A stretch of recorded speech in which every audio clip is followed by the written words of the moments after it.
हरे कृष्ण। आप सभी भक्तजनों का स्वागत है आज के सत्र में। सत्र का शुभारंभ हम पहले श्री मंगलाचरण के साथ आरंभ करेंगे।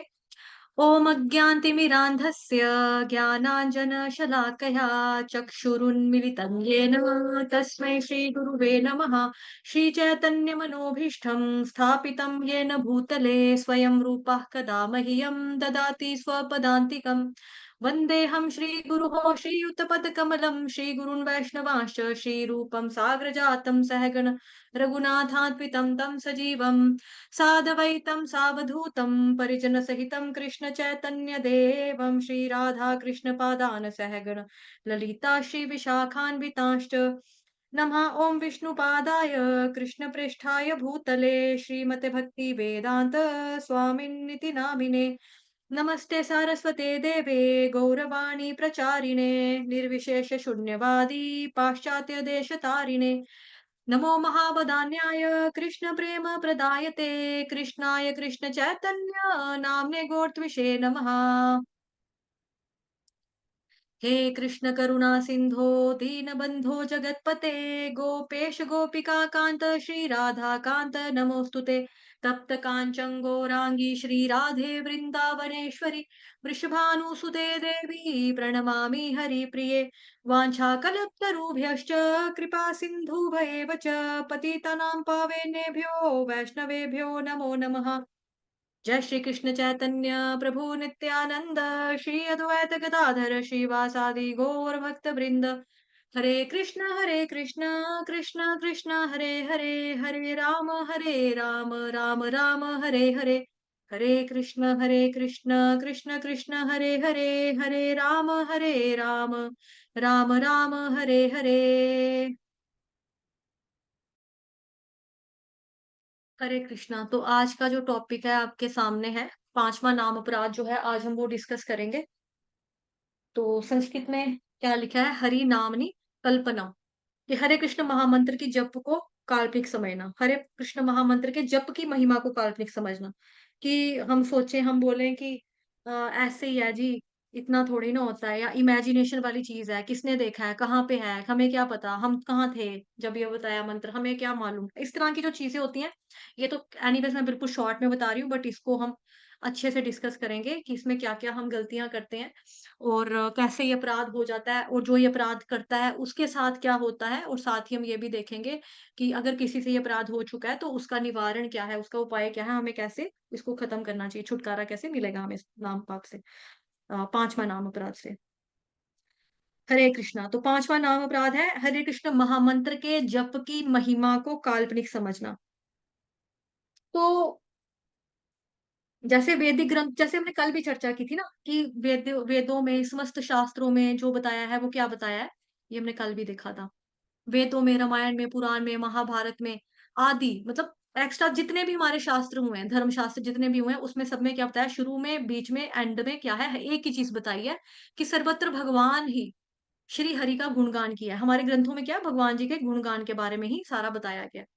तो यही है कि वैदिक ग्रंथों के अनुसार जो भी व्यक्ति श्रद्धा भाव से अथवा घृणा से भी भगवान नाम का उच्चारण करता है, तो दयालु भगवान कृष्ण जो है वो उस पर कृपा करते हैं।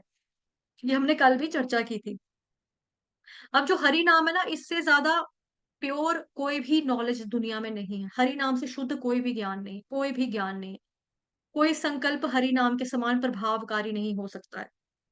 हरि नाम के समान कोई भी चिंतन नहीं है कि आपके पास कोई टॉपिक हो बचा रहे, कि मतलब इस टॉपिक के बारे में हमें ज्यादा चिंतन करने की जरूरत है, इसके बारे में चिंतन करने की जरूरत नहीं है।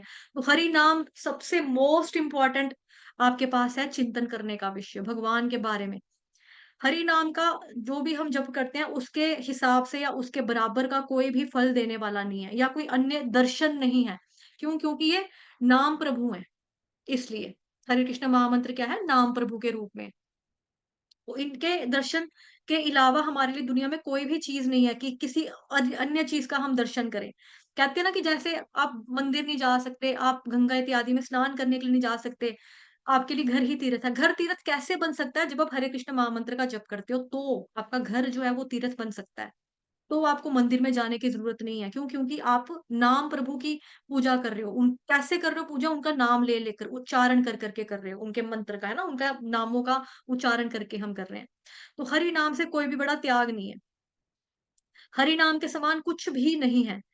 इस पूरी दुनिया में हरि नाम के समान कोई भी पुण्य नहीं है। तो जैसे बोला कि हरि नाम को मतलब कोई दर्शन नहीं है, हरि नाम से इम्पोर्टेंट कोई चीज़ नहीं है, कोई विषय नहीं है टॉपिक का कि चिंतन करने का कोई टॉपिक ही नहीं है, हरि नाम के अलावा, हरि नाम से बड़ा। तो तभी करके बोला जाता है ना, माला के समय पे मैं और मेरा भगवान बाकी सारे शैतान। बट हम उल्टा कर देते हैं। हम नाम लेते भी रहते हैं, नाम लेते-लेते हम गलतियाँ भी करते रहते हैं, छोटी-मोटी त्रुटियाँ, मोबाइल चलाते रहना। ठीक है? कई बार हमें लगता है कि हम साथ-साथ में लेक्चर भी सुनेंगे, साथ-साथ में हम नाम भी लेंगे। ये भी हम गलती कर देते हैं। कई बारी हमको लगता है आईपीएल मैच चल रहा है, माड़ा-मोटा न्यूज़ देख लेते हैं, ठीक है? आईपीएल का देख लेते हैं, क्या स्कोर निकला है, क्या किसने कितने रन मार दिए, ये देख लेते हैं। खबर देख लेते हैं या गाना चल रहा है साथ-साथ में गाना भी हो जाएगा, साथ-साथ में कोई सोचता है कि बच्चा भी पढ़ाने के लिए बिठाया होता है, साथ-साथ में माला भी कर रहे होते हैं, साथ-साथ में सब्जी भी ऊपर गैस पे चढ़ाई होती है, ध्यान होता है कि कुकर में राजमा चढ़ाए थे, 4 सीटियाँ लग गई हैं, 6 और लगनी चाहिए। तो हम जब ये चीज़ें करते हैं तो ये क्या हो रहा है कि हम नाम भले ही ले रहे हैं भगवान का, बट हमारे चिंतन में क्या है, टॉपिक तो और ही घूम रहे हैं। गैस के ऊपर दूध रखा है, उबाला आ जाएगा, गिर जाएगा, काम वाली अभी तक नहीं आई है, सफाई वाली ने आना था, अभी नहीं पहुँची है, फलाने बंदे ने पेमेंट लेके आना था, अभी तक नहीं आया है। तो इस तरह से हमारे दिमाग में कई तरह की चीज़ें, चिंताएँ चलती रहती हैं, जो कि हमें नहीं करनी है। हमें ये सोचना है कि हरे कृष्ण महामंत्र जो है ना, मोस्ट इम्पोर्टेंट कार्य इस वक़्त हम कर रहे हैं, हरे कृष्ण महामंत्र का जप जप रहे हैं जो। उस वक़्त क्या हमें सोचना है, मैं माला के टाइम पे मैं और मेरा भगवान, बाकी सारे शैतान। जैसे पंजाबी में जब फ्रेंड्स होते हैं, 2 वो कहते हैं ना, एक मैं, एक तू, बाकी सारे फिट्टे मुँह। एक मैं क्यूट, एक तू क्यूट, बाकी सारे भूत। तो ऐसे ही हमको क्या समझना चाहिए कि भगवान का टाइम है, ये भगवान के साथ हमारी बातचीत का समय है, भगवान जी के साथ हम उनका नाम ले रहे हैं, उनसे प्रार्थनाएँ कर रहे हैं, उनको पुकार रहे हैं। उसके बीच में कोई भी नहीं आना चाहिए, मतलब कि आना नहीं चाहिए फिज़िकली तो ठीक है, लेकिन मेंटली भी आपको थॉट्स नहीं आने चाहिए। मेंटली थॉट भी नहीं आने देना है हमें। और मेंटली थॉट ना आए इसके लिए 2 टिप्स हैं। एक टिप तो ये है कि आपका जब मन भटके ना, आपको और ज़ोर से हरे कृष्ण महामंत्र का उच्चारण करना है। ठीक है? और ज़ोर से करना है। और दूसरा ये है कि मन भटके तो आपको क्या करना है कि अभी दिमाग में था, अभी दिमाग से निकल गया कि क्या करना है। हाँ, मन भटके अगर आपका, तो आपको भगवान के ऊपर ही फ़ोकस रखना है, भगवान के ऊपर ही चिंतन करना है, उन्हीं की आप फ़ोटो देखते हुए, भगवान जी का चित्र देखते हुए, भगवान जी के अर्च विग्रह के दर्शन करते हुए आप हरे कृष्ण महामंत्र का जप कर सकते हो। आपको यही सोचना है। दूसरा याद आ गया कि क्या इम्पोर्टेंट है, आपको ये सोचना है कि ये जो माला मैं कर रही हूँ या कर रहा हूँ ना, ये मेरी हो सकता है ज़िंदगी की आखिरी माला है। अब जब हमें पता है कि अगला पल हमारा मृत्यु के साथ सामना होने वाला है, हम मरने वाले हैं, अगले ही पल में हम मर जाएँगे। तो हम क्या हो जाएँगे, हम अलर्ट हो जाएँगे ना, जब आपको पता लगे, कोई आपको पहले बता दे कि बस तेरी डेथ जो है ना होने वाली है, 5 मिनट का तुम्हें मान है, तो हम क्या सोचेंगे? हमारे मन में अलग-अलग चीज़ें आएँगी। कोई व्यक्ति सोचेगा, मैंने बड़ी गलतियाँ की हैं, बड़े गुनाह किए हैं, लोगों को हर्ट किया है, उस लड़की का मैंने दिल तोड़ा था, मैं उससे जाके माफ़ी माँग लेता हूँ। मैंने माँ-बाप की सेवा नहीं की, मैं उनको बोल देता हूँ कि मैंने मम्मा-पापा की सेवा नहीं कर पाया। एक दिन मैंने पापा को जवाब दे दिया था, मैं उनको बोल देता हूँ, पापा मैंने आपको जवाब दे दिया था, आपके आगे ज़ुबान चलाई थी। हम ऐसी कई चीज़ें सोचने लगते हैं, कि जब हमको लगता है कि अब आप मरने वाले हो। लेकिन भक्त को क्या करना है कि आप मरने वाले हो, तो सबसे इम्पोर्टेंट चीज़ हमारे लिए क्या है, उस वक़्त भगवान हमारे लिए इम्पोर्टेंट हो जाते हैं। भगवान गीता में कहते हैं ना, अंत काले च, है ना? कि मतलब अंत समय में जो मेरा नाम लेगा वो मेरे धाम तक आएगा। ये भगवान कह रहे हैं। जैसे हम इसकी रेफ़रेंस ले सकते हैं, एग्ज़ाम्पल ले सकते हैं अजामिल की। अजामिल मृत्यु के उस पे था, कगार पे था, लेकिन जैसे ही उसको यमदूत नज़र आए, उसने कहा, नारायण, नारायण, नारायण मुझे बचाओ, नारायण मुझे बचाओ। हालाँकि उसने नारायण भगवान को नहीं बुलाया, उसने अपने बेटे का, सबसे छोटे बच्चे का नाम नारायण रखा था, है ना? लेकिन भगवान कहते हैं, उसने भले ही बच्चे को बुलाया, लेकिन नाम तो मेरा लिया ना, तो मैं जाऊँगा उसको लेने के लिए। तो ऐसे भगवान जी इतने दयालु हैं, इतने कृपालु हैं कि हम उनका जिस मर्ज़ी फीलिंग से, जिस मर्ज़ी भाव से नाम लें, श्रद्धा ना भी हो, घृणा पूर्वक अगर हम नाम लेते हैं। कई बार ये होता है कि जैसे कहीं चैंटिंग कर रहे होते हैं ना, मान लो कि आप चैंटिंग कर रहे हो, आप बड़े आराम से प्रेम पूर्वक कर रहे हो, हरे कृष्ण, कृष्ण कृष्ण हरे हरे, हरे राम, राम राम हरे हरे। कोई व्यक्ति है जो नॉन डिवोटी है, प्लस नॉन डिवोटी होने के साथ-साथ मान लो कि वो नास्तिक भी है, तो वो आपको चिढ़ाने के वे में करेगा। हरे कृष्ण, कृष्णा कृष्ण हरे हरे, हरे राम, राम राम हरे हरे, हरे हरे।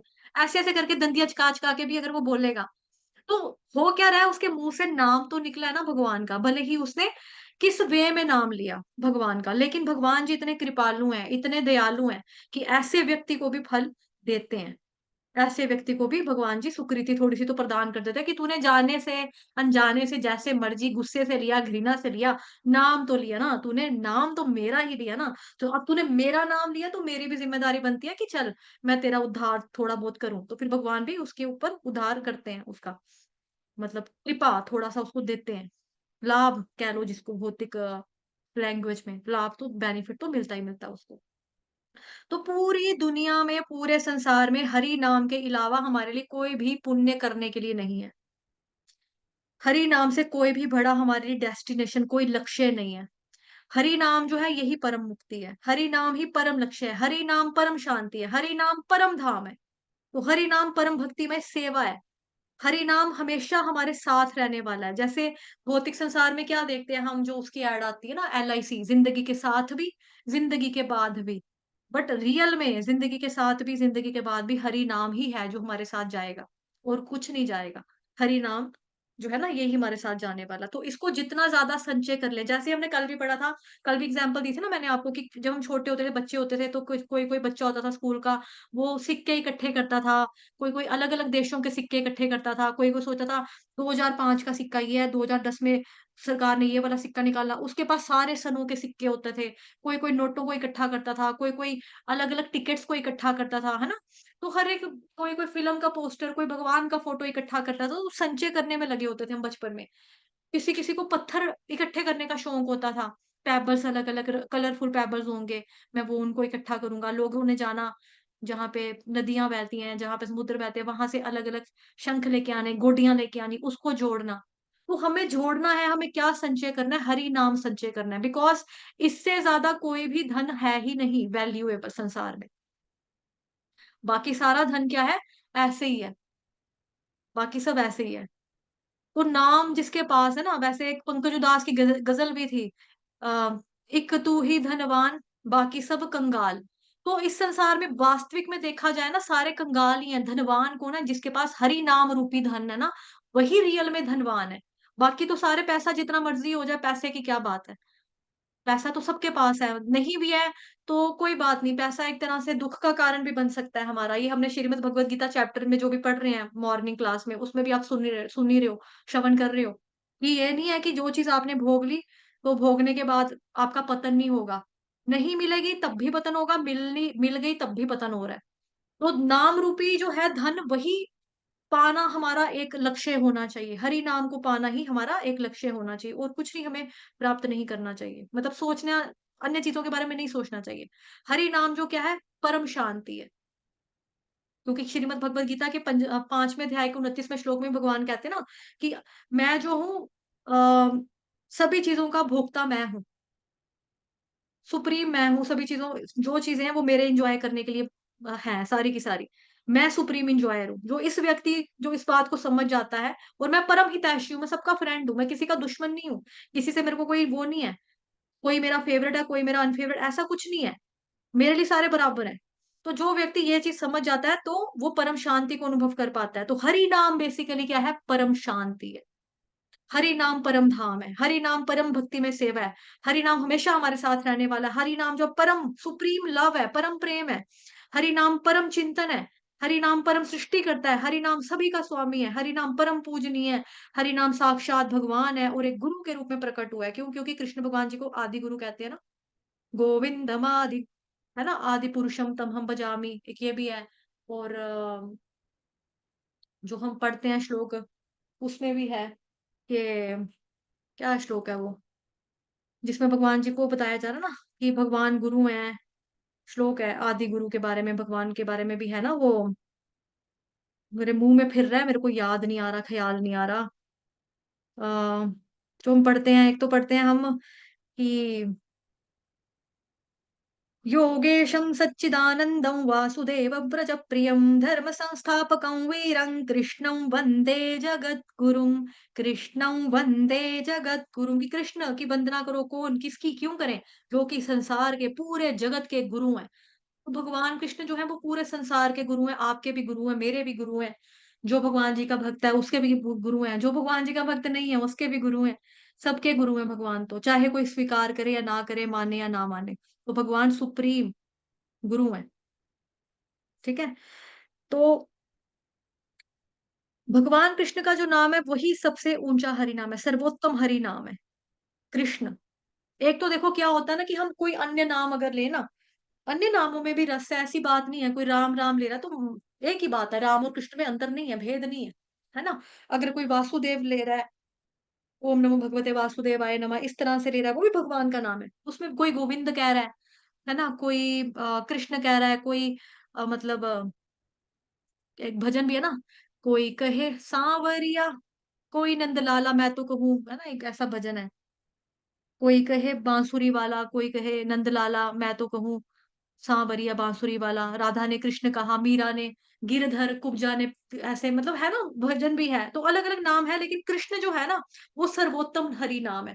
सर्वोत्तम हरि नाम का मतलब कि best of the best Hari नाम क्या है? कृष्ण ही है। क्यों है? क्योंकि कृष्ण का मतलब क्या होता है? जो आपको अपनी तरफ खींचता है, जो आपको अट्रैक्ट करता है, मोस्ट अट्रैक्टिव, उसको बोला जाता है कृष्ण।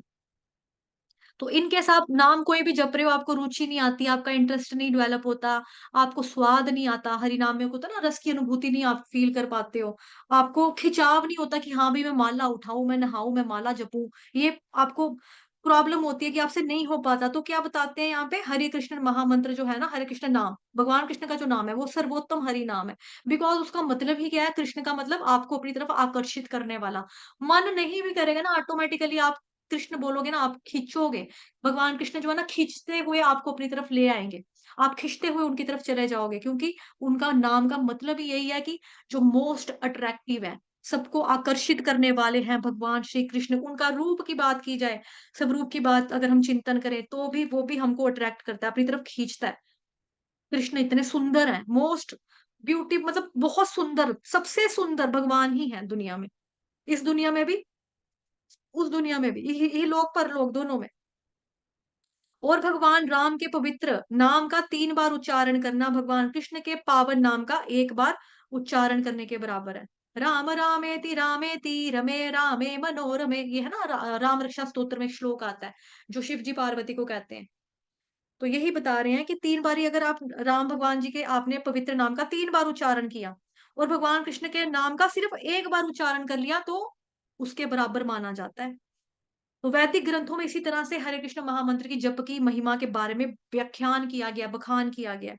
और सारे संसार में हमें क्या बताया गया है कि हरि नाम जो है ना मतलब कि पूरी जितने भी ग्रंथ हैं, जितने भी शास्त्र हैं हमारे, जितने भी गुरु महाराज हैं, जितने भी भगवान जी के भक्त हुए हैं, जितने भी ब्रह्मचारी हैं, जितने भी सन्यासी हैं, वो सब के सब हमको क्या बताते हैं कि हरि नाम की महिमा के बारे में बताते हैं। क्योंकि उन्होंने पढ़ा है और हम उनसे श्रवण के माध्यम से सुनते हैं। तो वो बताते हैं कि संसार को हरि नाम की आध्यात्मिक प्रकृति के बारे में सारा कुछ बताते हैं। श्रुति और स्मृति शास्त्र, जैसा कि हमने कल भी चर्चा की थी कि 2 तरह के शास्त्र हैं वेद मतलब कि एक होता है स्मृति, एक होता है श्रुति।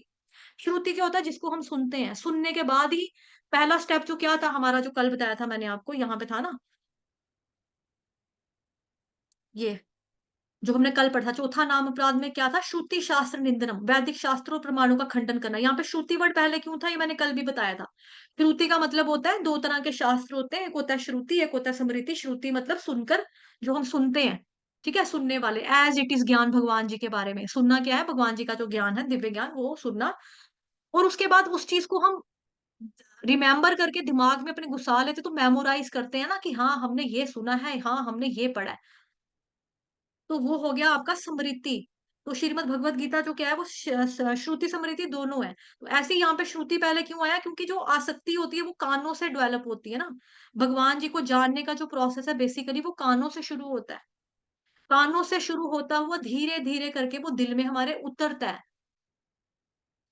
तो ये एक प्रोसेस होता है। जैसे हम किसी से शादी करने चाहते हैं पहले, तो लड़का-लड़की को देखने से पहले क्या होता है कि फैमिलीज़ को ना क्वालिटीज़ के बारे में बताया जाता है कि लड़का अच्छा है, लड़का कमाऊ हुआ है, माँ-बाप का सेवा करता है ना? फ्रेंडली स्वभाव का है, हँसमुख है। तो क्या होगा, जो लड़की वाले होंगे, लड़की होगी, उसके मन में आएगा, हाँ, हाँ, मुझे भी फ़नी और जॉली किस्म का इंसान चाहिए, मुझे भी सड़े हुए मत्थे वाला नहीं चाहिए कि जो 24 घंटे टोका-टाकी करता रहे, ये क्या है, वो क्या है, ये क्या बनाया, वो क्या ये क्या किया? मुझे ऐसा वाला इंसान नहीं चाहिए। हाँ, ठीक है। तो क्या हो गया, अटैचमेंट आ गई। कहाँ से आई? कान से आई, सुनकर आई।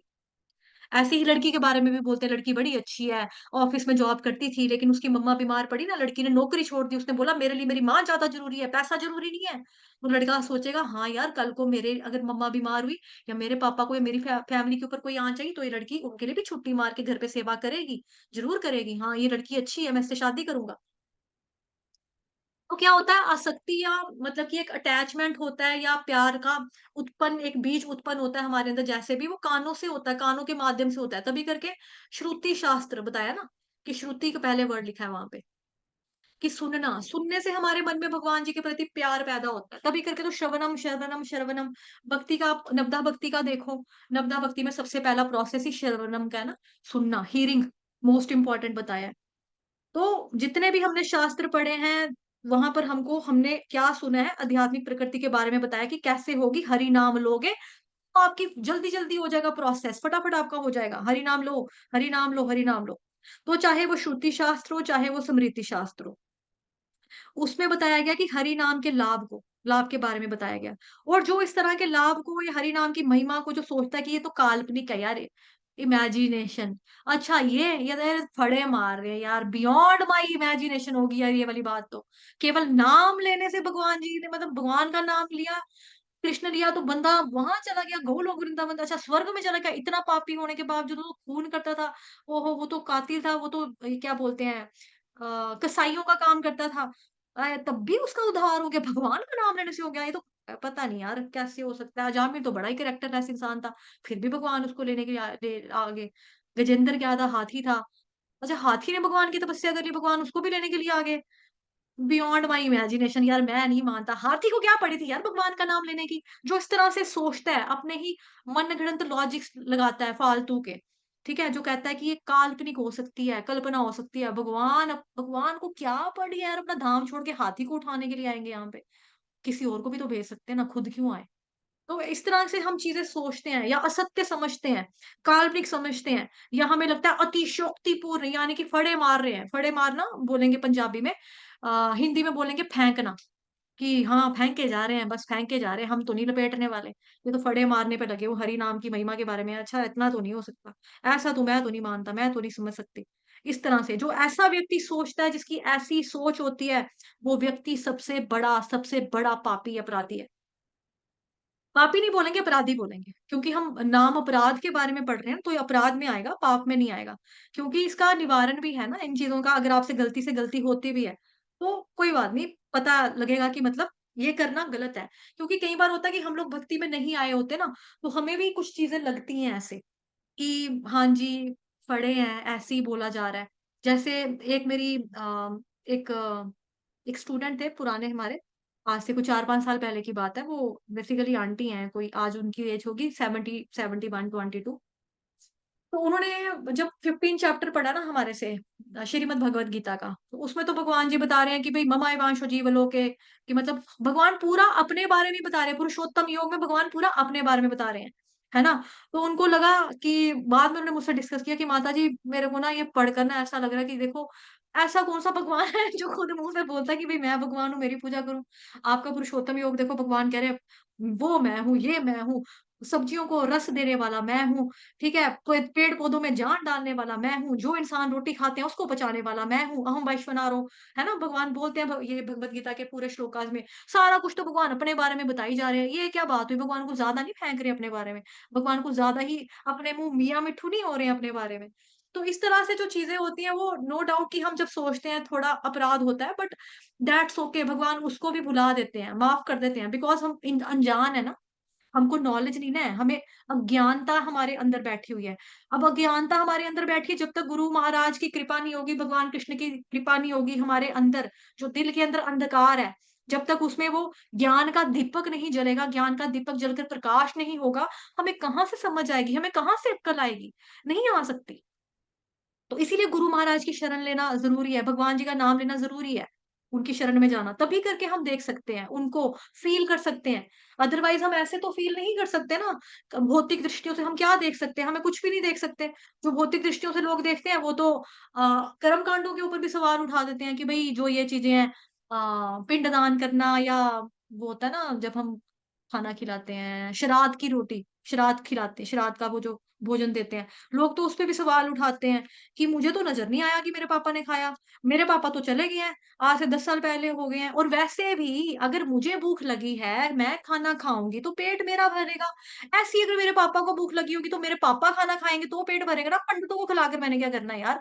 मैं नहीं मानती इन ढकोसलों को। तो क्या होता है बेसिकली सब चीज़ें हमको आँखों से नहीं नज़र आती हैं। इस संसार में भी, उस संसार की बातें भी हमको ऐसे समझ में नहीं आती हैं। सारी चीज़ें ऐसे ही हमको समझ में आ जाए, तो फिर बात ही क्या हो? कोई बात ही नहीं है ना फिर तो। तभी करके हम श्री ये रोज़ हम क्या गाते हैं? गुरु आरती गाते हैं। चक्षुदान दिलो यही जन्मे जन्मे प्रभु सई, दिव्य ज्ञान हृदय प्रकाशित। प्रेम भक्ति यहाँ होइते अविद्या विनाश याते, वेद गाय यहाँ चरित। कि क्या मतलब कि गुरु महाराज जो है वो मेरी बंद आँखों को उन्होंने दिव्य दृष्टि दी है मेरी आँखों को। मतलब कि आँखें खुली तो हैं, देखती तो हैं बट फिर भी बंद है क्योंकि देख सच जो उसको देखना चाहिए वो नहीं वो देख पाती हैं। भगवान जी की महिमा के बारे में वो सुन नहीं पाती हैं, सुनने के बाद वो फ़ील नहीं कर पाती, देख नहीं पाती, समझ में नहीं आता। तो ऐसी कृपा हमारे ऊपर कौन करता है? गुरु महाराज हमारे ऊपर ऐसी कृपा करते हैं। उनकी कृपा से हमारे दिल में हृदय ज्ञान दिव्य प्रकाशित, दिव्य ज्ञान प्रकट होता है, जिससे हमको प्रेमा भक्ति का वरदान मिलता है। हम ब्रह्म संहिता में भी पढ़ते हैं ना, प्रेमांजन की भगवान जी को अगर आपने देखना है तो आँखों में कौन-सा अंजन लगाओ? प्यार का काजल लगाओ, प्रेम का काजल लगाओ तो फिर आपको भगवान जी नज़र आएँगे, ऐसे आपको नज़र नहीं आएँगे। मॉर्निंग में भी हमने चर्चा की थी क्लास में इच्छा-द्वेष को लेकर कि आपको ज़्यादा राग नहीं होना चाहिए, द्वेष नहीं होनी चाहिए, ऐसे नहीं पॉसिबल हो सकता। तो भगवान जी की कृपा से, गुरु महाराज जी की कृपा से ही हमको हम देख सकते हैं इन चीज़ों को। फ़ील कर सकते हैं और जो सोचता है कि ये काल्पनिक है, अतिशयोक्ति, फड़े मार रहे हैं, फेंकने में लगे हुए हैं, झूठ है, मैं नहीं मानता, इतनी पड़ी है भगवान जी को अपना धाम छोड़ के इधर आने के लिए, हमारा उद्धार करने के लिए, इधर ही बचे हैं, हमारा ही संसार बचा है, भगवान का अपना घर है ना वहाँ पे, यहाँ क्या लेने आना उन्होंने। इस तरह से जो चीज़ें सोचते हैं कि भगवान जब गीता में कहते हैं, यदा यदा हि धर्मस्य कि भई मैं प्रकट होता हूँ, ज तो लोग सोचे ऐसे ही है। कहाँ प्रकट होते हैं? मुझे तो नहीं दिख रहे भगवान। अब जो व्यक्ति सोचता है कि जो चीज़ संसार में दिखती है ना, वो होती है और जो दिखती नहीं है, वो नहीं होती है। तो अब जैसे मैंने कभी अमेरिका में नहीं गई बट मेरे को अमेरिका नज़र नहीं आ रहा, तो मैं क्या सोचूँ कि अमेरिका होगा भी नहीं, अमेरिका झूठ है। ऐसा तो नहीं है, उसका अस्तित्व तो है ना, अमेरिका तो है, एक देश है अमेरिका। तो जो चीज़ें हमको नज़र नहीं आती, तो उसके बारे में ऐसा सोचना, बोलना कि नहीं क्योंकि हम नहीं देख सकते, हम नहीं फ़ील करते क्योंकि मेरी आस्था नहीं है, मेरा विश्वास नहीं है, तो ऐसा कोई चीज़ हो भी नहीं सकती है दुनिया में। तो ऐसे व्यक्ति जो होते हैं अपराधी होते हैं, जो कि हरे कृष्ण महामंत्र के जप की महिमा को काल्पनिक समझते हैं, अतिशयोक्ति समझते हैं, असत्य समझते हैं, वो अपराधी है। हरि नाम की महिमा को काल्पनिक समझने वाला व्यक्ति बेसिकली क्या है, उसको नराधम बोला जाता है। और जो व्यक्ति ऐसे करता है ना उम, ये आ गया कि 5वाँ नाम अपराध हम करते कैसे हैं? काल्पनिक समझते हैं, अतिशयोक्ति समझते हैं, ये आपको मैंने एक्सप्लेन कर दिया। ठीक है, इसके आगे हम जाएँगे। जो लोग नाम की महिमा को काल्पनिक समझते हैं, जो ऐसा समझते हैं, जो मतलब ये वाला नाम अपराध करते हैं, उनके साथ होता क्या है? उनको ना नरक मिलता है। सबसे पहले यहाँ पे क्या लिखा है? नरक मिलता है उनको। और नरक में भी ना नरक भोगते हैं, पहले नरक भोगने के बाद उनको वापस ज़मीन पे पटका जाता है। वापस मृत्यु लोक में आने के बाद उनको क्या होता है, कई जन्म-जन्मांतरों तक उनको यातनाएँ ही सहनी पड़ती हैं। कई जन्म-जन्मांतरों तक यातनाएँ सहनी पड़ती हैं।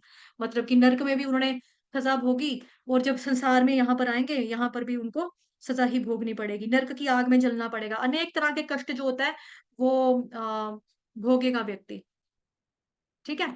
और साथ ही जो व्यक्ति जो हमारे ग्रंथों में बताया गया है ग्रंथों में जो अर्थ बताया गया है, उसकी इस ढंग से व्याख्या करता है कि हरि नाम का जप करने से प्राप्त होने वाले फल के संबंध में ग्रंथों में जो किया गया व्याख्यान है, वो सही नहीं है। कि मतलब वो कह देगा कि भई हमारे ग्रंथ ही गलत हैं। हमारे ग्रंथों में जो बताया है ना, वही गलत है। ग्रंथ लिखे किसने हैं? इंसान ने तो लिखे हैं, मनुष्य ने लिखे हैं। और मनुष्य क्या है?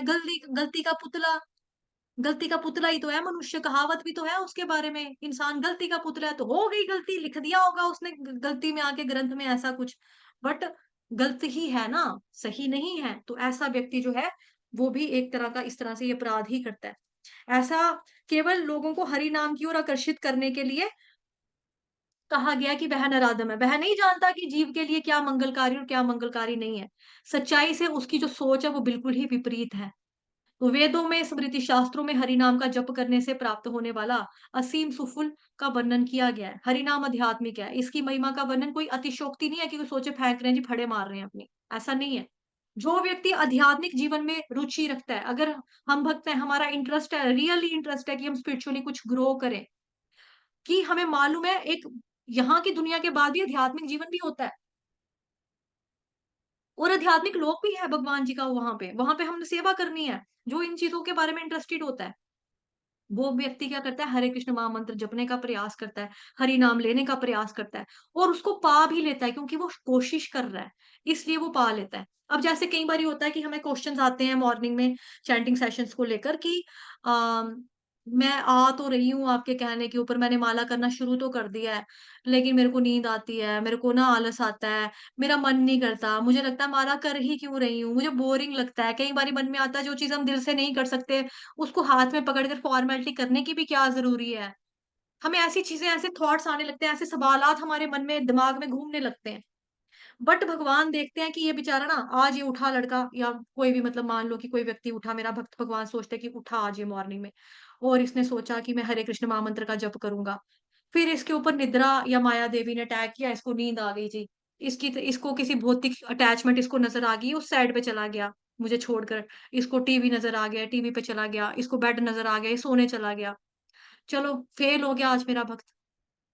अगला दिन होता है, भक्त शाम को दोबारा गिल्ट करता है, यार मैंने कितनी गलत किया, मैंने कितना गलत किया। सुबह उठा था मैं भगवान का नाम लेने के लिए, मैंने क्यों नहीं लिया? मैं कितना गलत इंसान हूँ।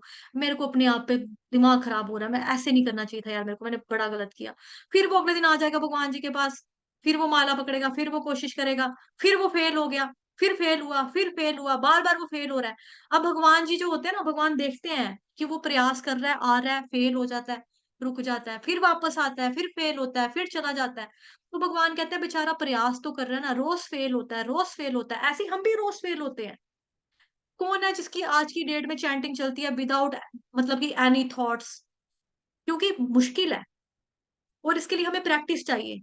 किसका, कौन सी स्त्री है, कौन सी गृहिणी है जिसके मन में नहीं चलता कि मेरे हस्बैंड उठने वाले हैं, अभी वो मांगेंगे, फ्रूट काट कर दे दो, उनको ऑफिस में जाना है, अभी उनको नाश्ता देना है, मेरे बच्चे स्कूल में जाने वाले हैं, उनको रोटी देनी है, सास ससुर का ध्यान रखना है, कोई बेड रिडन अगर आपके घर में पेशेंट है, उनको बाथरूम लेके जाना है, उनको स्पंज करना है, कितनी तरह की चीजें ग्रस्त वालों के दिमाग में चलती हैं। लेकिन हम सोचते भी हैं, हम भक्ति फिर भी करते हैं, नहीं, नहीं, एक चैंटिंग माला कंप्लीट कर लेते हैं, उसके बाद चलो हम शुरू करेंगे, काम घर का करेंगे, प्रेस कर लूँगी कपड़े, खाना पकाऊँगी, मतलब कितनी चीज़ें हमारे मन में चलती हैं।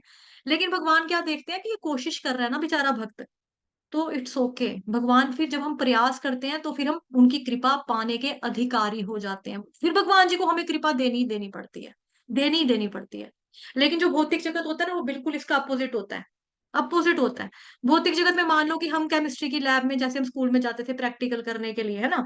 हमें एक सर ने समझाया, टीचर ने बोला, "ये वाला एसिड लो और ये वाला एसिड लो, दोनों को, ये जो टेस्ट ट्यूब्स हैं, इसको एक ट्यूब में डालोगे मिक्स करके, तो फलाना-फलाना XYZ नाम का कोई सॉल्यूशन तैयार हो जाएगा आपका।" कितनी मात्रा डालनी है, सर ने हमको सारा कुछ पढ़ाया, क्लास में टीचर ने सब बता दिया, कितनी क्वांटिटी होनी चाहिए, कितना क्या मात्रा रखनी है, कितना एसिड डालना है, कौन सा एसिड डालना है, सर ने सब कुछ बता दिया। अब बच्चा, हम बच्चे हैं, हमने अच्छे से उस चीज़ को, उस विद्या को ग्रहण नहीं कर पाए, हमको समझ में नहीं आया। हमने सोचा 50 ये मिला देंगे, 50 आधा-आधा मिलाना होगा। अब सर ने हो सकता है एक 25% बोला हो, एक 75% बोला हो, है ना? कुछ भी कहा होगा सर ने हमें, लेकिन हमको समझ में नहीं आया, हमने अपने मन तरीके से कर लिया और हमारा प्रैक्टिकल वहाँ पे क्या हो गया, केमिस्ट्री लैब में, हाँ, एक पटाखा फूटा, बम फूट गया और हम कहेंगे, "सर आपका प्रैक्टिकल ही गलत था। सर आपका, आपने जो मेरे को फ़ॉर्मूला सिखाया ना, वो फ़ॉर्मूला ही गलत था। सर जो किताब एनसीईआरटी की छपाई है ना हमारी सरकार ने, ये किताब ही गलत है सर, हम नहीं मानेंगे इसको।" ये किताब ही गलत है। तो फ़ॉर्मूले की गलती नहीं है, एनसीईआरटी की बुक की गलती नहीं है, टीचर भी हमारे नालायक नहीं थे, टीचर ने भी हमको सारा सही समझाया था, हम खुद नालायक थे। हमारी अपनी कमी थी कि हमने क्या किया, प्रैक्टिकल गलत किया और हम प्रैक्टिकल में फेल हो गए। ठीक है? उसके बाद अगले दिन भी यही सेम हो रहा है। हम 10 साल लगा दिए हमने सेम प्रैक्टिकल करने में और 10 सालों से हम फेल हो रहे हैं, फेल हो रहे हैं, फेल हो रहे हैं। तो भौतिक संसार में हम फेल ही होते रहेंगे। लेकिन भगवान जी का जो है मतलब आध्यात्मिक जगत कह लें या आध्यात्मिक पढ़ाई कह लो अगर आप भगवान जी का नाम ले रहे हो, हरे कृष्ण कृष्ण कृष्ण हरे हरे हरे राम राम राम हरे हरे आप गलत तरीके से ले रहे हो, आप किसी को चिढ़ाते हुए ले रहे हो, ठीक है? आप आपके मन में श्रद्धा नहीं है फिर भी ले रहे हो, आप गुरु के डंडे के डर से ले रहे हो, नहीं मुझे गुरु ने बोला है, मेरे शिक्षक गुरु ने बोला है कि लेना ही लेना है, तो ले रहे हैं, ठीक है? सब लोग ले रहे हैं तो इसलिए मैं भी जप रहा हूँ, कोई भी आपका कारण हो सकता है, कोई भी कारण हो सकता है, आपका दिल नहीं लग रहा फिर भी आप ले रहे हो, आपको रोना आ रहा है फिर भी आप ले रहे हो, आपका जप करते-करते आपका दिमाग एक फ़िल्म में चला जाता है, कि मैंने वो फ़िल्म देखी थी ना थिएटर में हँसने वाली थी, आपको हँसना आ गया। तब भी आप भगवान का नाम ले रहे हो लेकिन दिमाग में 100 चीज़ें चल रही हैं। लेकिन फिर भी भगवान क्या करते हैं आपको आध्यात्मिक रूप से प्रगतित कर देते हैं। आपको फिर भी आपकी उन्नति हो जाती है, ये कृपा है भगवान की और भौतिक जगत में क्या होता है, नहीं सक्सेस मिल रहा ना आपको तो आप फेल ही फेल हो। भौतिक जगत ये आध्यात्मिक जगत में क्या हो रहा है आपको नहीं समझ में आ रहा है, आपने उल्ट-पुल्ट ढंग से भी भगवान का नाम लिया, भगवान तब भी आपको लाभ मिल रहा है, तब भी आपको भगवान फल दे रहे हैं। और अशुद्ध तरीके से नाम जो आप ले रहे हो, उच्चारण में आपकी गलतियाँ हो रही हैं, त्रुटियाँ हो रही हैं, वो नाम भी इतना भगवान कहते हैं मतलब कि इतना शक्तिशाली है कि वो आपको खुद ही क्लीन करने में के लिए काफ़ी है। गलत तरीके से नाम लेना भी आपको क्लीन करने के लिए, आपका हृदय का शुद्धिकरण करने के लिए काफ़ी है। तो ये सारा हरे कृष्ण महामंत्र की जप की महिमा है। ये सारी की सारी जप की महिमा है। तो कई लोग सोचते हैं ये काल्पनिक है, तो ये गलत करते हैं। ठीक है? ये सारी की सारी चीज़ें व्यक्ति जो होता है, जो ऐसे सोचता है, वो गलत करता है। तो किसी भी भक्त के प्रयासों का अंतिम लक्ष्य क्या होना चाहिए? हरि नाम के अमृत का रसास्वादन करना है। तो 14 भौतिक लोकों में बार-बार विचरण करने के बाद यहाँ तक कि भी कोई ब्राह्मण भी इस लक्ष्य को नहीं पा सकता। हरि नाम का अमृत का स्वादन नहीं कर सकता। हरि नाम ही परम लक्ष्य है। कोई कर्मी या कोई ज्ञानी इसे बलपूर्वक कैसे प्राप्त कर सकता है? ये सवाल है अब। तो नामाभास की स्थिति में व्यक्ति को सत्कर्म के सभी लाभ मिल जाते हैं और कर्म और ज्ञान से मिलने वाले लाभ जो होते हैं, उससे भी अधिक लाभ मिलता है, नामाभास की स्थिति में प्राप्त किया जा सकता है। इसलिए हमारे शास्त्रों में हरि नाम के लाभ की महिमा का बहुत ज़्यादा व्याख्यान किया गया, बहुत बखान किया गया, बहुत महिमा के बारे में वर्णन किया गया। तो जो व्यक्ति पूर्ण रूप से शरणागति प्राप्त कर लेता है और बिना किसी डाउट के हरि नाम को लेता है, तो उसको क्या मिलता है? हरि नाम से मिलने वाला फ़ायदा भी उसको मिलता है। तो जो व्यक्ति हरि नाम से प्राप्त होने वाले लाभ के ऊपर, उसके बेनिफिट के ऊपर डाउट करता है, तो ऐसा व्यक्ति शुभता को कभी प्राप्त नहीं कर सकता। जो व्यक्ति हरि नाम की महिमा पर संदेह करता है, वो नराधम है। हरि नाम के प्रति अपराध करने से उसका पतन जो है, वो निश्चित हो जाता है। तो हरि नाम के लाभ जो हैं, ये भी रियल है, ये सत्य है, ये कोई मिथ नहीं है, इसमें कोई अतिशयोक्ति नहीं है कि फेंक रहे हैं, फड़े मारी जा रहे हैं, ऐसा कुछ नहीं है। ऐसा सोचने वाला व्यक्ति होता है धूर्त बोला जाता है। जो वेदों में वर्णित हरि नाम की महिमा को सकाम कर्म या कर्मकांड के समान भी समझता है। आता है ना हमारा एक 8वाँ नाम अपराध, हरे कृष्ण महामंत्र की जप की महिमा को वेदों में वर्णित एक शुभ सकाम या कर्मकांड के समान समझना। यहाँ पे भी है, ये देखो मैं आप स्क्रीन पे होगा यहाँ पे। ये रहा, हरे कृष्ण महामंत्र के जप के वेदों को वर्णित एक शुभ सकाम या कर्मकांड के समान समझना। ये भी एक अपराध है। नो डाउट जब हम यहाँ तक पहुँचेंगे, तो हम ये पढ़ेंगे, इसको भी हम पढ़ेंगे। ठीक है? आज का जो हमारा टॉपिक है, वो तो 5वाँ नाम अपराध पे हम चर्चा कर रहे हैं। तो इस तरह से जो सोचता है कि कर्मकांड के समान है, वो दूसरों को सांसारिक सुख का प्रलोभन दे देता है। ये जप, ये कर, देखना तुझे कितना फ़ायदा होगा, तेरी लॉटरी लग जाएगी, तेरे को दफ्तर में प्रमोशन हो जाएगी, तेरे बच्चों की शादी हो जाएगी, तेरे घर में औलाद हो जाएगी, तू कब तक बेऔलाद रहेगा? तेरे घर में कब कितनी लड़कियों की तूने लाइन लगा दी है लड़का का चांस देख-देख के, 4 लड़कियाँ पैदा कर दिया, अब देख, अब तू भगवान का नाम ले, अब देख तेरे घर में लड़का पैदा होगा। तो इस तरह की जो लोग हैं वो धूर्तता है बेसिकली, ये गलत करते हैं। हरि नाम मतलब कि इस तरह की जो धूर्तता है ना, उसका हरि नाम या भक्ति से कोई भी लेना-देना नहीं, कोई सरोकार नहीं है। तो कर्मकांड में वर्णित भौतिक लाभ जनता को प्रलोभन देने के लिए है, वो कर्मकांडी वाले लोग हैं। भक्ति में सेवा से प्राप्त लाभ और शाश्वत और सत्य है। हरि नाम की महिमा अनंत है। ग्रंथों में हरि नाम की महिमा का वर्णन करते हुए भौतिक इन चीज़ों का प्रलोभन नहीं देना दिया जाना चाहिए। ना ही दिया जाता है, ना देना चाहिए, ना दिया गया है, ना दिया जाएगा फ्यूचर में हमारे ग्रंथों में, ऐसा कभी भी नहीं होगा। जिस व्यक्ति को हरि नाम के जप से होने वाला लाभ में विश्वास है, वो भगवान कृष्ण की भक्ति में सेवा में लग जाता है और उसे भौतिक सुख प्राप्त करने की कोई कामना नहीं रहती। ना धनम, ना जनम, ना सुंदरीम कवितां वा जगदीश कामये, है ना? तो यही है। तो जो व्यक्ति सामान्य वैदिक कर्मकांडी है, उसे अंत में भौतिक लाभ मिल जाता है। अब भगवान का नाम आप ले ही एक लक्ष्य से रहे हो कि मेरे को फलानी चीज़ चाहिए, मेरे को गाड़ी चाहिए, मोटरसाइकिल चाहिए, मेरे को सुंदर बीवी चाहिए, मेरे को बच्चे चाहिए, आज्ञाकारी चाहिए, पत्नी वाइफ चाहिए, फेथफुल चाहिए, ऐसी चीज़ें जो सोचता है, तो वो उसको मिल जाएगा, लेकिन एंड में उसको धोखा ही मिलता है। एंड में उसके साथ ठगा ही जाता है। तो चाहे वो वेद हो, रामायण हो, पुराण हो, आदि से लेके एंड तक उसमें क्या बताया, हरे कृष्ण महामंत्र की जप के बारे में बताया, या हरि नाम की महिमा के बारे में बताया, भगवान जी का नामों का गुणगान किया है। हरिवंश पुराण में भी इसका हमें मिलता है, जो हमने कल भी श्लोक गाया था, है ना? तो श्रुति शास्त्र हो, स्मृति शास्त्र हो, जो भी है, वहाँ पे हरे कृष्ण महामंत्र के बारे में हमको बताया, हरि नाम की महिमा के बारे में बताया। तो हमको काल्पनिक कभी भी इसे नहीं समझना चाहिए कि हाँ जी, ये फड़े मार रहे हैं, काल्पनिक है, बियॉन्ड माय इमेजिनेशन, मैं तो सोच से भी परे है ये, जो बोलते हैं ये, मुझे समझ ही नहीं आ रहा है, क्या कहते जा रहे हैं ये। तो ये चीज़ है। तो यहाँ पे बताया गया है कि जो इस तरह से काल्पनिक समझता है, वो क्या करता है, नरकों में यातनाएँ नरकों में सड़ेगा, नरकों में यातनाएँ सहेगा, उसके बाद कई जन्म-जन्मांतर तक उसको यातनाएँ सहनी पड़ेंगी। अब आपका आमना-सामना हो गया ऐसे व्यक्ति से, आपने बाय मतलब कि अनजाने में ही आपका संग हो गया, ठीक है? या फिर आपने ऐसे व्यक्ति का मुँह देख लिया या फिर आपने उससे बातचीत कर ली, ठीक है? बातचीत कर ली। तो आपको पहले तो क्या करना चाहिए कि पहले तो अगर आपको ये पता लग गया ना कि आपसे ये नाम अपराध हुआ है, आपसे माना, चलो उसके बारे में आपको इस स्लाइड में बताती हूँ। पहले मैं आपको बता देती हूँ कि इन केस आप ये वाला नाम अपराध नहीं कर रहे हो, बट आप जो ये वाला नाम अपराध करता है ना, आपने उसके साथ गलती से आपका संग हो गया, गलती से आपने बातचीत कर ली उसके साथ। तो आपको क्या करना चाहिए? आपको कपड़े समेत जो वस्त्र आपने पहने ना, उसके समेत आपको गंगा में डुबकी लगानी चाहिए, आपको गंगा में जाके स्नान करना चाहिए, माफ़ी माँगते हुए। हृदय से शुद्धिकरण माँगना चाहिए कि भगवान प्लीज़ मेरे को क्लीन कर दो, मैंने गलती कर दी उस व्यक्ति से बात करके, मैं क्षमा प्रार्थी हूँ, मैं क्षमा याचना करता हूँ भगवान जी प्लीज़। तो आपको उस कपड़ों में गंगा स्नान करना चाहिए। इन केस आपके घर के आस-पास जो है गंगा नहीं है, हरिद्वार नहीं है, गंगा नहीं है, तो आपको क्या करना चाहिए, अन्य किसी पवित्र नदी में, जो बहती हुई नदी है, आपको उसमें कपड़े समेत, वस्त्रों समेत आप में उसको स्नान करना चाहिए। तो ये अपराध का निवारण है। दूसरा यहाँ पर ये है कि आपसे गलती हो गई है, ठीक है? आपसे गलती हो गई है। तो क्या करना है, आपको सबसे पहले करना है कि यदि आपने क्या कर लिया कि अ, आपने हरि नाम की महिमा को काल्पनिक समझ लिया, आपने ये वाला अपराध कर दिया, तो आपको बहुत ही विनीत भाव से क्या करना है, घास का तिनका अपने दाँतों के बीच में दबाकर वैष्णवों का संग करना चाहिए।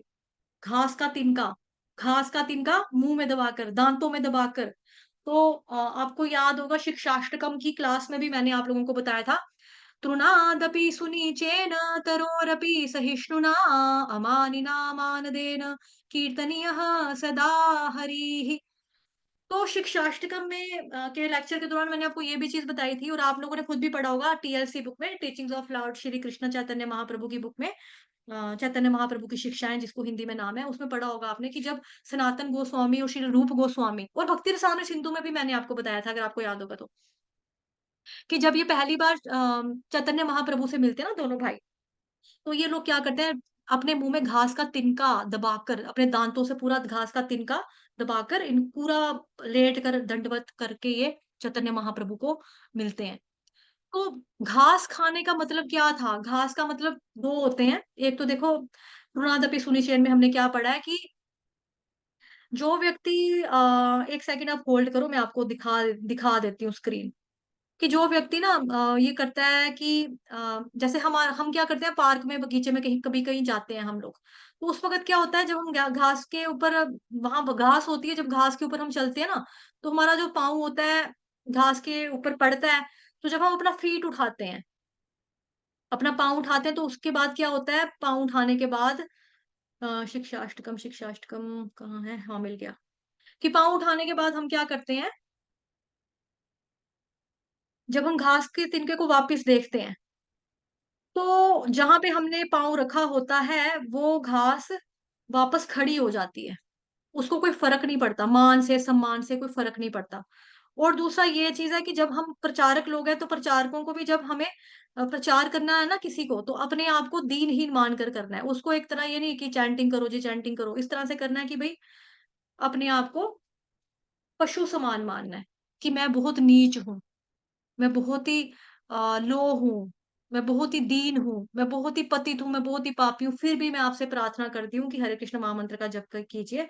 फिर भी मैं आपसे प्रार्थना करती हूँ कि आप श्रीमद् भगवत गीता पढ़िए या सुनिए, भागवतम सुनिए। तो इस तरह से हमें करना है। तो तिनका मुँह में रखने का मतलब क्या होता है? तिनका मुँह में रखने का मतलब होता है कि अ घास कौन खाता है? घास पशु खाते हैं ना, जानवर खाते हैं, घोड़ा खाएगा, गधा खाएगा, हिरन खाएगा। तो इन शॉर्ट अगर बोला जाए तो जानवर लोग जो हैं घास खाते हैं। तो अपने आप को जानवर के समान मानना चाहिए हमें, कि हम क्या है, हम तो एक टोटली जानवर हैं। तो हमें उस वे में अपने मुँह में घास का तिनका मुँह में दबाकर ना वैष्णवों का, भगवान जी के शुद्ध भक्तों का हमें संग करना चाहिए, नाम प्रेमी भक्तों का, कि हमें पता है यार मेरे मेरे से तो चैंटिंग होती ही नहीं है, बट मैं ये इंसान अच्छी चैंटिंग करता है ना, मैं इसके पीछे जाऊँगी, मैं इससे दोस्ती करूँगी, मैं इससे बात करूँगी, मैं इसका संग करूँगी, एसोसिएशन ऑफ डिवोटीज जो बोला जाएगा लेना है, तो मेरे को ना इसका संग करना है, ये नाम के प्रति इसकी बड़ी रुचि है, नाम के प्रति इसका बड़ा लगाव है, नाम के प्रति इसका बहुत प्यार है। तो ये प्यार थोड़ा-सा मेरे साथ भी शेयर करेगा, मेरे साथ भी बाँटेगा। तो लेकिन हमें कैसे जाना है, बहुत ही विनम्रता के साथ, विनीत भाव होकर हमें अपने घास का तिनका दाँतों के बीच में दबाकर हमको वैष्णवों का संग करना चाहिए, नाम प्रेमी भक्तों का संग करना चाहिए। और वैष्णवों के चरणों में बैठकर हमें अपना अपराध भी स्वीकार करना है, कि हाँ, हमसे गलती हुई है, मैं ऐसे सोचता, मैंने ऐसा सोच लिया, तो मेरे से गलती हो गई है, हमें सॉरी फ़ील करना चाहिए। उनके चरणों में बैठकर हमें माफ़ी माँगनी चाहिए। अब वो माफ़ी क्यों दे सकते हैं? क्योंकि वो नाम के प्रति प्यारे हैं ना, नाम प्रभु के प्यारे हैं, वो नाम के प्रति उनका आदर बहुत ज़्यादा है।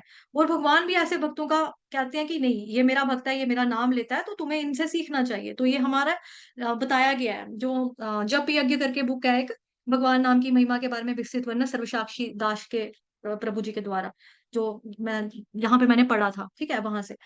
तो हमें इस वे में हमें ऐसे करना चाहिए, वैष्णवों के चरणों पे बैठकर अपना गलती हमें माननी चाहिए। गलती मान ली हमने तो फिर हमें क्या करना है? क्षमा याचना करनी चाहिए, सॉरी बोलना चाहिए, ठीक है? भगवान जी से भी माफ़ी माँगनी चाहिए कि हे नाम प्रभु, आप नाम अवतार के रूप में प्रकट होते हैं कलयुग में, और मैंने आपका तिरस्कार कर दिया, आपका अनादर कर दिया, मैंने अतिशयोक्ति समझ लिया आपके नाम को, आप में और आपके नाम में मैंने भेद समझ लिया कि आप अलग हो, आपका नाम अलग है, मुझसे गलती हुई है, मुझे प्लीज़ माफ़ करिए। इस तरह से हम कर सकते हैं। और जिनसे आप सॉरी बोलते हो ना, वो जो होते हैं वो आपको फटाफट से अपराधी को क्षमा कर देंगे वो वैष्णव। क्यों? उनके अंदर दया भाव बहुत ज़्यादा होता है, क्योंकि भगवान जी के भक्त है ना, भगवान जी का जो इतना ज़्यादा नाम लेता होगा व्यक्ति, उसके अंदर क्या कोई किसी तरह की दया या करुणा नहीं होगी? बहुत ज़्यादा होगी, ऑब्वियसली बहुत ज़्यादा होगी। तो वो दया भाव से आपका आलिंगन कर लेंगे अगर आपसे कभी ये मिस्टेक हुई है तो। और आपको बताएँगे नहीं, इस तरह से चैंटिंग किया कर, भक्तों के साथ रह के माला किया कर, हमारे साथ माला किया कर, कोई बात नहीं। तभी करके भगवान देखो कहते हैं ना, आप अकेले-अकेले चैंटिंग करते हो, भगवान उसमें प्रसन्न नहीं होते हैं। लेकिन जब आप भक्तों के संग में रहकर भगवान का नाम लेते हो, भगवान उसमें बहुत ज़्यादा खुश होते हैं, बहुत ज़्यादा खुश हो जाते हैं। ठीक है? इसलिए किसी भी व्यक्ति को हरि नाम की महिमा को कभी भी काल्पनिक नहीं समझना चाहिए। जो समझता है तो वो एक तरह की माया की चाल है कि चलो आपसे गलत अपराध हुआ है। अपराध होता है तो उसका एक तरीका भी है उसको सॉल्व करने का, निदान भी, उपाय भी है उसका। तो जो पवित्र भगवान नाम की महिमा को समझता है, ऐसे व्यक्ति की हमें शक्ल भी नहीं देखना चाहिए, उचित नहीं है, बिकॉज़ उसकी भगवान की महिमा में रुचि नहीं है, भगवान के नाम में रुचि नहीं है, तो हमें भी उसकी शक्ल नहीं देखनी चाहिए। इन केस आपने देख ली, देखने के बाद आपने बातचीत भी कर ली, और बातचीत कर ली तो फिर क्या हो गया, फिर आप सोचोगे यार कि किसके साथ बातें की हैं मैंने, किसका मत्था मार रहा था मैं अपना बैठ के। तो हमें क्या करना चाहिए, गंगा नदी में जाकर, अगर आपके घर के पास है तो फटाफट उसमें जाके कपड़ों सहित, वस्त्रों सहित आपको स्नान करना चाहिए। इन केस पास में नहीं है तो जो आपके घर के आस-पास नदी बहती है वहाँ पर जाकर आपको उन्हीं वस्त्रों को धारण किए हुए ही आपको उसे शुद्ध जल में स्नान कर लेना चाहिए। और संभव हो ना अगर ऐसा, दूसरी एक और चीज़ इम्पोर्टेंट चीज़ बता दूँ आपको, यहाँ पे गंगा स्नान तो लिखा है कि गंगा स्नान करना चाहिए। मोस्ट इम्पोर्टेंट चीज़ ये भी है कि गंगा स्नान करते वक़्त ना, आपको उस नाम अपराधी व्यक्ति का चिंतन बिल्कुल नहीं करना है, कि आप सोचो कि तेरी वज़ह से मैं गंगा में ठंडे पानी में नहाने के लिए आ गया यार, क्या मेरा दिमाग खराब हुआ था तुमसे मैंने बात, उसका चिंतन बिल्कुल नहीं करना है। कि किस वजह से मैं यहाँ पर आपको बस जाना है, स्नान करना है, लेकिन उस व्यक्ति का चिंतन नहीं करना है, क्योंकि उसका चिंतन करोगे तो वापस वही मिस्टेक हो रही है आपसे, ठीक है? तो इस तरह से जब आप चिंतन नहीं करोगे, वस्त्रों समेत आप गंगा में स्नान करेंगे, तो आप इस प्रकार से व्यक्ति जो है वो शुद्ध हो जाएगा। ये जो था गंगा में स्नान वाला, ये उसके लिए था जो व्यक्ति नाम अपराधियों के साथ बातचीत करने लग जाता है। मतलब कि जो 5वाँ नाम अपराधी होता है ना, उसके साथ जो बात कर लेता है, उसके लिए था ये। बाकी जो खुद ये गलती करता है, उसके लिए ये 3 ऊपर वाले हैं। नाम प्रेमी भक्तों का संग करना, अपनी गलती को वैष्णव के चरणों में बैठकर स्वीकार करना, मानना, उसके बाद माफी मांगनी, क्षमा याचना करना, फिर भगवान जी की महिमा के बारे में श्रवण करना। श्रवण करने से क्या होगा कि हमारा भगवान जी के प्रति आसक्ति बढ़ेगी, प्रेम बढ़ेगा, हृदय शुद्ध होगा। ठीक है? तो ये हमारा खत्म हो चुका हुआ है। आप सभी भक्तजनों से रिक्वेस्ट है कि अपने आप को अनम्यूट करके 3 बार हरे कृष्ण महामंत्र का जप करेंगे मेरे साथ में। हरे कृष्ण कृष्ण कृष्ण हरे हरे, हरे राम राम राम हरे हरे। गाइए, आप लोग नहीं गा हरे रहे। कृष्णा कृष्ण कृष्ण हरे हरे, हरे राम राम हरे हरे राम, राम राम राम राम हरे हरे हरे। हरे। कृष्ण कृष्ण हरे हरे, हरे राम राम राम हरे हरे। हरि बोल। बाकी कुछ लोगों ने नहीं किया है, आपके घर में कोई शोर की वजह से नहीं किया तो कोई बात नहीं, काफी लोगों ने नहीं भी बोला है मंत्र। चलिए कोई बात नहीं। तो ठीक था, सेशन समझ में आ गया, क्लियर हो गया। चैंटिंग कैसे करनी है, चैंटिंग में कैसे मन लगाना है, उसके बारे में भी चर्चा की थी हमने। हरे कृष्णा जी माता जी। हरे कृष्णा माता जी, कुछ बहुत बोलना बहुत, है? हाँ जी, हाँ जी, बहुत अच्छा कथा थी आपकी, बहुत अच्छा लगा। आल ग्लोरीज टू जगत गुरु शील प्रभुपाद की जय। सारा क्रेडिट उनको जाता है, और आप भक्तों का, आपका प्रेम की आप श्रवण करने के लिए बैठे रहे और मैं आपकी सुना पाई। कैपेसिटी बहुत है, आप सुबह से लगे हो, 3 साढ़े 3 बजे के लगे हो। अब 9:30 बज गए, 6 घंटे हो गए आपको वर्किंग करते, भगवान का नाम लेते। ठीक है माता जी, लेना जितना ज्यादा लेंगे उतना ही हाँ ज्यादा सही, हम शुद्ध होंगे ना, ऐसे तो नरक में ही पड़े रहेंगे। नहीं सही बात, बिल्कुल सही नहीं बात। लूंगी नाम तो फिर क्या करूंगी, फिर मैं भी बाकी भौतिक चीजों में ही फंसेंगे, तो भगवान का नाम जितना ज्यादा लेंगे ये बहुत उतना अच्छा ही हुआ, अच्छा आप है। सवेरे जो लेते हैं ना, बहुत अच्छा जाप होता है आपसे, आपके साथ रहने से। हाल गुरु जगत गुरु शीला प्रभुपाद की जय।